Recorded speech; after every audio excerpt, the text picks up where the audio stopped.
Bonsoir Christophe Robert, Bonsoir. délégué général de la Fondation Abbé Pierre. Ensemble, on va parler de logement puisque c'est confirmé. Emmanuel Macron veut tout remettre à plat dans le secteur.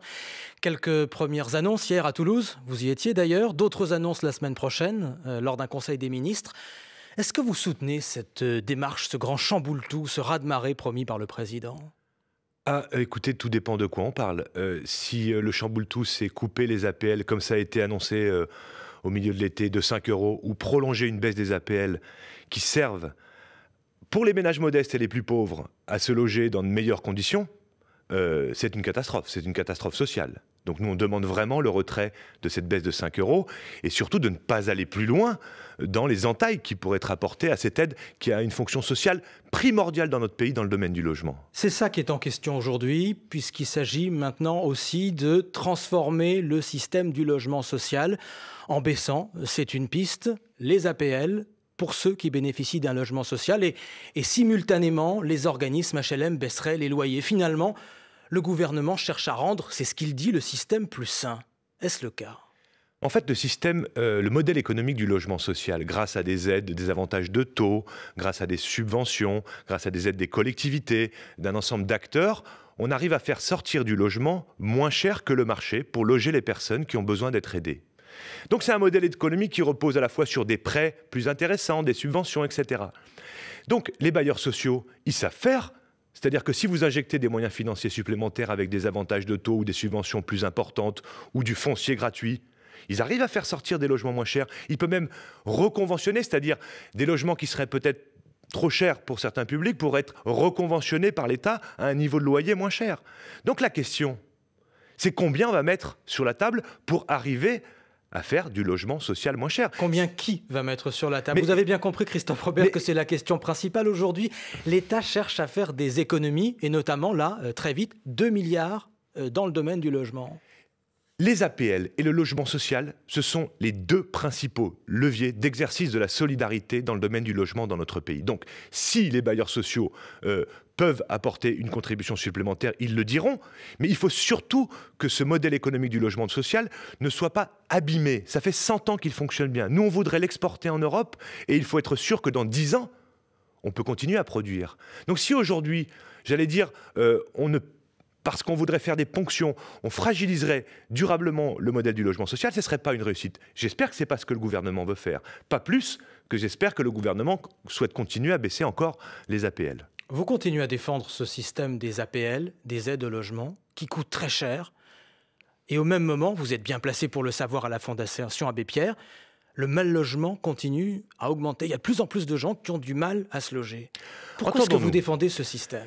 Les APL, c'est 18 milliards d'euros par an. Donc c'est cher. C'est énorme. Vous l'avez dit. Mais pourquoi ces 18 milliards ? Parce qu'il y a plus de personnes qui sont fragilisées, sans emploi. Des femmes seules avec enfants qui sont arrivées à un niveau de ressources très bas, 700 euros, 800 euros par exemple, à partir de 1000 euros, 1100 euros net, vous ne touchez plus les APL quand vous êtes une personne seule. Donc si c'est devenu de plus en plus coûteux, c'est parce qu'il y a de plus en plus de personnes fragiles. Donc la question qui nous est posée collectivement, c'est est-ce qu'on doit aider ces gens ? La réponse c'est oui. Donc, il ne faudrait pas aller chercher dans le modèle économique ou le mode de calcul de l'APL un problème. Si tout le monde retrouve un emploi aujourd'hui, vous n'aurez plus de dépenses dans les APL. Et la réforme qui a été faite en 1977, qui a instauré les APL, c'était ça. On pensait que tout le monde allait progresser, allait gravir des échelons, augmenter ses ressources. Ce n'est pas ce qui s'est passé dans le pays. Chômage de masse, travailleurs pauvres. Donc la question au fond qui est posée, même si on peut peut-être faire évoluer certains dispositifs, certains modes de calcul, c'est qu'est-ce qu'on veut faire pour aider ceux qui sont aujourd'hui en difficulté ? Mais ça ne marche pas aujourd'hui, Christophe Robert. De quoi qui ne marche pas ? D'aider les personnes à accéder au logement avec de l'APL ? Les dispositifs qu'on met en place, puisque tant de gens ont du mal à se loger. Mais si vous coupez les APL, c'est une serait catastrophe. Pire, c'est ça que vous nous dites. Exactement. Si on a aujourd'hui 4 millions de mal logés, c'est parce qu'il y a une fragilité sur le domaine de l'emploi, des ressources, des personnes qui ont des ressources trop basses pour se loger, et parce qu'on a des logements trop chers.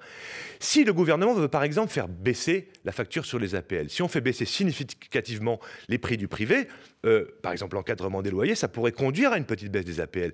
Sur le logement social, ce qu'il faut, c'est trouver le bon équilibre entre l'effort qui peut être demandé peut-être aux bailleurs sociaux, sans fragiliser le modèle économique et sa capacité de produire, parce qu'on a besoin de produire plus. Hier, M. Macron annonce 40 000 logements très sociaux. Je pense qu'on peut faire un effort supplémentaire, il faudrait des moyens supplémentaires, mais on ne sait pas, par exemple, quel est l'objectif du gouvernement de façon annuelle en termes de production de logements sociaux. Là, on a besoin.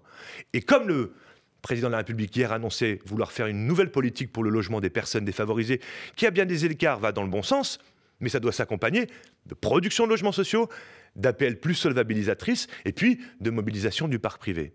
Justement, autre piste, toujours pour le logement, pour doper la construction de logements, il s'agirait de réduire, Emmanuel Macron l'a dit hier, les normes environnementales et sociales. De quoi parle-t-il, Christophe Robert? Je ne sais pas.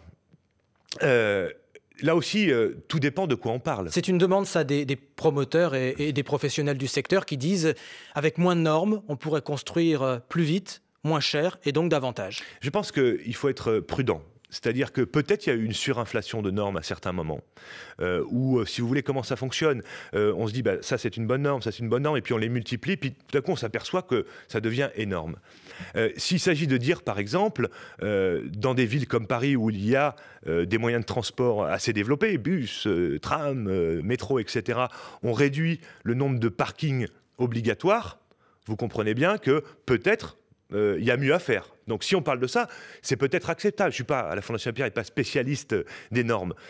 Maintenant, nous sommes dans un pays moderne, malgré tout dans un pays relativement riche, à l'échelle de la planète, 6e puissance économique du monde. Il ne faudrait pas régresser. Il ne faudrait pas quand même, par exemple, je l'ai entendu parfois, de dire bon, allez, pour les pauvres, on va faire un pauvre logement. Je crois que ce n'est pas l'intention du président de la République dans son discours d'hier. Mais encore une fois, de quoi parle-t-on? De quelles normes? Et ça, vous n'avez pas la réponse encore. Pas du tout. Christophe Robert, délégué général de la Fondation Abbé Pierre, invité de l'Interview Écho. Merci. Merci à vous.